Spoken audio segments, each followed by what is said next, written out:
parler découverte, hein. Aujourd'hui, on va parler d'un fruit, nous avons fruit exotique insolite, le salak ou fruit serpent. Salak, j'espère que vous connaissez. On va écouter Magneto ou bien on y va directement. Dans le jingle découverte après Magneto. Après Magneto. Bintou, dinga ma Découverte dans la matinale. King FM 99.4. man la Baye Seck maa ne woon feeling du ma ko jaay détail King Feeling lundi ba samedi. Salak fruit serpent, salak arbre, salak goût, salak. Comment le manger? Planter salak, fruit du salak. Fruit du serpent goût, fruit exotique, fruit asiatique, comment peler un salak?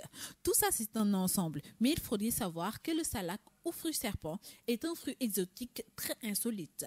Avec ses écailles brunes et dures, le salak a l'aspect peu engageant d'une peau de serpent. Pourtant, de fruits exotiques typiques du sud-est de l'Asie est très juteux, acide et sucré. À la fois, un mot très délicieux. Ainsi, nous vous proposons de découvrir l'origine et les caractéristiques de l'étonnant fruit serpent. Bintou. Oui, mu nekkoon benn fruit boo xam ne que ça s'appelle le salak. Le salak ou fruit serpent. Par rapport ak fruit bi nga xam ne que ñu ngi koy woowee fruit exotique insolite nag le salak fruit la boo xam ne que mi ngi judd ci palmier boo xam ne que dafa épineux. maanaam aspect garab bi dafa épineux dafa am ay jam-jam yu bëri. La famille des Arecaceae la nekk et son nom botanique ñu koy woowee Salaka zalaka. Zalaka. Scientifique. Le nom scientifique. Zalaka. Salaka. Voilà. D'accord. Par rapport à cela, mu nekk benn espèce boo xam ne ki typique de l'Asie du Sud. D'accord. Sud-est fa la nekk mais ñu ngi koy cultiver principalement en Thaïlande, en Malaisie ba pare en Indonésie. Léegi nag li ñuy wax ci fruit salak nag mu nekk benn fruit boo xam ne que c'est parfois rampant ba pare mën na dem ba 6 mètres de hauteur. 6 mètres de hauteur. 6 mètres de hauteur. Léegi nag voilà comme des cocotiers. Léegi nag merci Cheikh Faye équipe digitale pour image yi ñi nga xam ne que ñu ngi connecté aussi www.kingfm.fm di ngeen mën a gis li nga xam ne que mooy fruit exotique salak insolite ñu koy woowee le salak.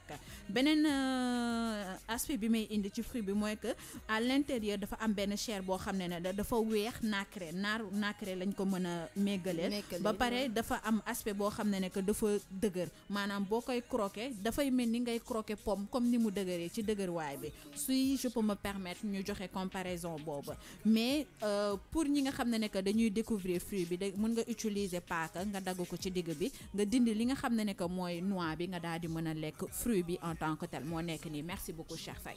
Donc on peut l'éplucher. Bien sûr mën nga ko dagg ci digg bi tamit nga jël ko directement nga utiliser cuillère nga dindi noyau bi nga daal di lekk fruit bi. Est-ce que ça existe au Sénégal parce que moi là je pense pas que ça existe par rapport à recherche yi ma def mais je vais encore m'y atteler daal di xool bu baax a baax pour indi réponse yoo xam ne que ça sera correct mais il faut savoir que salak am na ay bienfaits yu baax a baax parce que am na vitamine C am na protéine am na calcium et du phosphore ba pare pour ñi nga xam ne que dañuy am ay problème de diarrhée mën nañ ko utiliser ça leur aidera nga xam ne que diarrhée bi wàññeeku bu baax a baax mais par contre bu ci lekk lu bëri parce que après mën na la indil ay problèmes de constipation.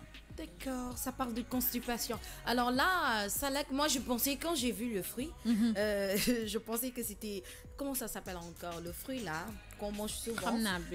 Ça s'appelle attends, le nom en wolof new. Voilà, je pensais que c'était du new. mais là, il paraît que salak là, ça n'existe pas au Sénégal. Les gens me fait là, ça n'existe pas au Sénégal. Ah ouais, ça n'existe pas au Sénégal. En Indonésie, de toute façon, c'est une découverte. Une découverte, on connaît pas, donc on vous fait découvrir le fruit salak. Léegi salak nga ne lu muy faj yow. Salak dina faj diarrhée dina la apporter vitamine C ba pare ça t'apporte beaucoup de protéines et du calcium. Pour ñi nga xam ne que ba dinañ ko buñ demee ci Indonésie Thaïlande wala ñu dem Malaisie buñ ko laajtee ça leur permettra que ñu am apport yooyu ci côté boobu beneen côté bi mooy que bul ko lekk lu bëri parce que mën na la indil constipation. Tout abus est dangereux pour la santé. Pour la santé. Alors, Bintou nous a parlé du fruit salak. Vous avez bien entendu. Salak, ça peut nous permettre de guérir la diarrhée. Salak, ça peut nous permettre aussi d'avoir du calcium. Beaucoup de protéines. Il y a beaucoup de vertus. Il y a beaucoup de vertus. Vitamine C. Vitamine C. Ben, j'allais te dire, si ça existait en France, salak, on allait dire à Fatim de nous en ramener, quoi. On va faire la découverte ici sur le plateau de King FM. Mesdames et messieurs, si vous venez de vous connecter, 9h32 minutes dans King Morning, c'était découverte avec Bintou, le fruit salak. On va poursuivre avec de la musique et puis on revient, on va parler de... On va parler de people ou sport? People, sport, on va parler de sport. De sport? Oui. Let's go, Chris.